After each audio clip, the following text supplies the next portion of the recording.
அனைவருக்கும் அன்னையர் தின வாழ்த்துக்களை தெரிவிப்பதிலே மகிழ்ச்சி அடைகின்றேன். மாதவராய் பிறப்பதற்கு நல்ல தவம் செய்திட வேண்டும் அம்மா என்று சொன்னார் கவிமணி. எந்த குழந்தையும் நல்ல குழந்தைதான் மண்ணில் பிறக்கையிலே. அவர் நல்லவராவதும் தீயவராவதும் அன்னையின் வளர்ப்பினிலே.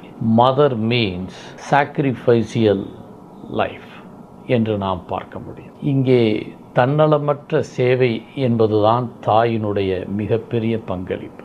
உலகத்தில் தலைசிறந்த பல தலைவர்கள் இந்திய தேசத்திலும் சரி, உலகத்திலும் சரி, தமிழகத்திலும் யாரெல்லாம் அன்னையரை மதித்திருக்கிறார்களோ அவர்கள் வாழ்க்கையிலே மிகப்பெரிய வெற்றி வீரர்களாக இருந்திருக்கிறார்கள். கர்ம வீரர் காமராஜர் மிகப்பெரிய ஒரு இந்தியாவிலுடைய சாணக்கியனாக ஒரு பலரையும் உருவாக்கிய பிரைம் மினிஸ்டர்களை, பிரதம அமைச்சர்களையே உருவாக்கிய அவர்கள் தன்னுடைய தாயினுடைய அவ்வளவு காலகட்டத்திலும் தாயை நேசித்தவர், மரியாதை கொடுத்தவர், மகிழ்ச்சி அடைந்தவர். சத்ரபதி சிவாஜி மிகப்பெரிய உயரத்தில் இருந்தாலும் அவருடைய வெற்றிக்கு காரணம் அவருடைய தாயார்.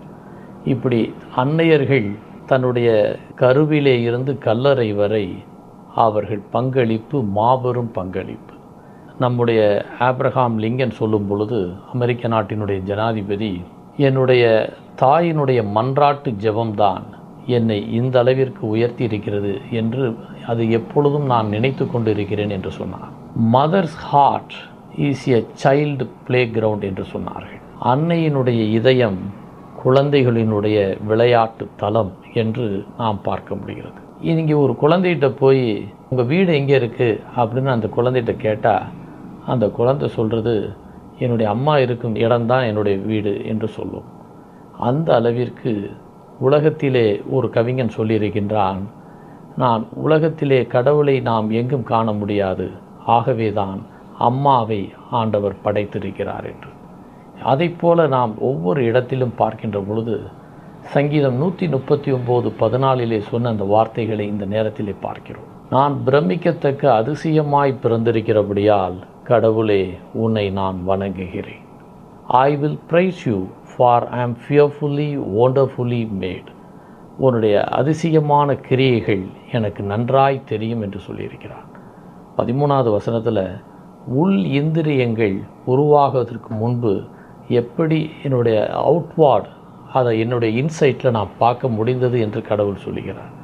அந்த வார்த்தைகள் நான் எல்லா காலகட்டத்திலையும் சரி, அவருடைய அந்த அதிசயங்கள் கருவிலே மறைந்திருக்கக்கூடிய காலத்தில் கூட அவர் அந்த குழந்தையை உருவாக்கக்கூடியது, அந்த தாயின் வயிற்றிலே உருவாகக்கூடிய அந்த குழந்தையை பார்க்கின்ற பொழுது கடவுள் அந்த தாய்மைக்கு கொடுத்த முக்கியத்துவத்தை பார்க்கிறோம். சங்கீதம் 113:9 மலடியாக இருந்த என்னை ஆண்டவர் சந்தோஷமான பிள்ளை தாட்சியாக என்னை வீட்டிலே வைத்திருக்கிறார் என்ற அந்த வார்த்தைகளை நாம் பார்க்க முடிகிறது. இதற்கு ஏன் இந்த வார்த்தைன்னு சொன்னால், இன்றைக்கி ஒரு தாய்மை, அம்மா என்று சொல்லக்கூடிய மிகப்பெரிய பங்களிப்பு இந்த உலகத்திலே அதற்கு நிகர் வேறு எதுவும் கிடையாது.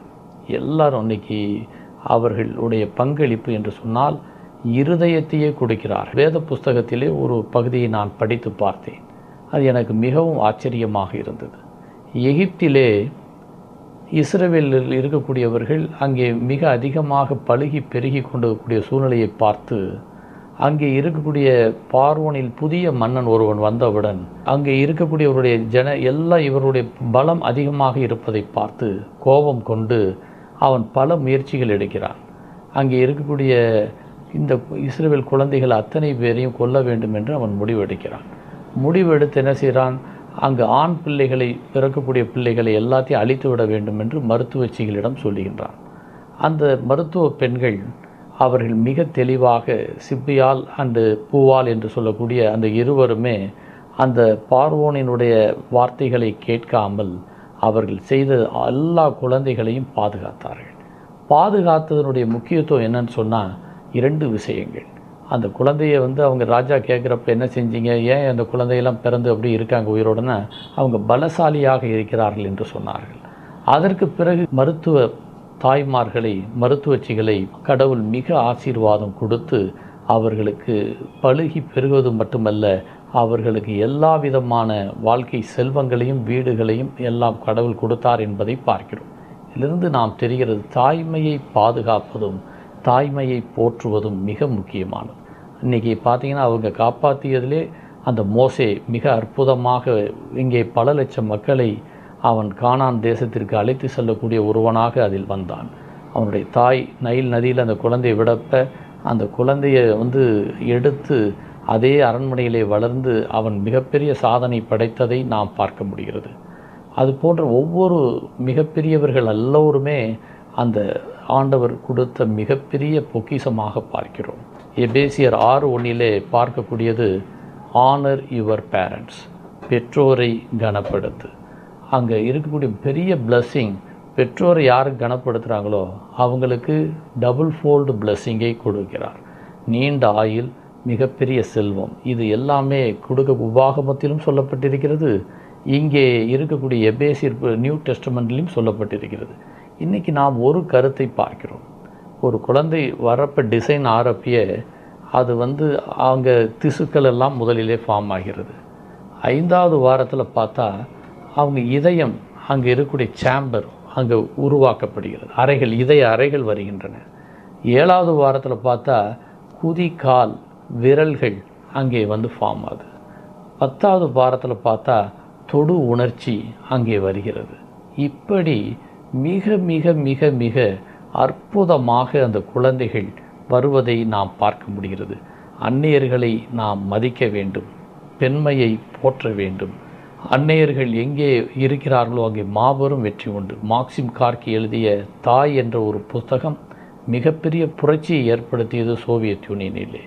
இங்கே இருக்கக்கூடிய மாதர்களுக்கு, அன்னையர்களுக்கு, நாம் இருக்கக்கூடிய இளைஞர்களுக்கு நான் வேண்டுகோள் விடுப்பதும், இருக்கக்கூடிய அவருடைய பிள்ளைகளுக்கு ஆண் பெண் எல்லோருக்கும் வேண்டுகோள் விடுப்பது என்னவென்றால், நாம் அன்னையர்களை மதித்தால் நம் நாடு உயரும். அன்னையர்களை மதித்தால் நம் வாழ்க்கையிலே செழிப்பு உண்டாகும். அன்னையர்களை மதித்தால் நோய் நொடியின்றி நாம் நீண்ட ஆயுளோடு வாழ முடியும். இதை நாம் இந்த சிறந்த தினத்திலே நம்முடைய அன்னையர்கள் யாராக இருந்தாலும் சரி, அவர்களை மரியாதை செலுத்தி அவர்களுக்கு வேண்டிய உதவிகளை செய்து அவரோடு அவர்களுக்காக அந்த சிறப்பு தினத்தில் மட்டுமல்ல வாழ்நாள் முழுவதும் அவர்களை மகிழ்ச்சியோடு நாம் வைப்போம். வெற்றி நிச்சயம். அன்னையர் தினம் வாழ்த்துக்களை மீண்டும் கூறி விடைபெறுகின்றேன். நன்றி, வணக்கம்.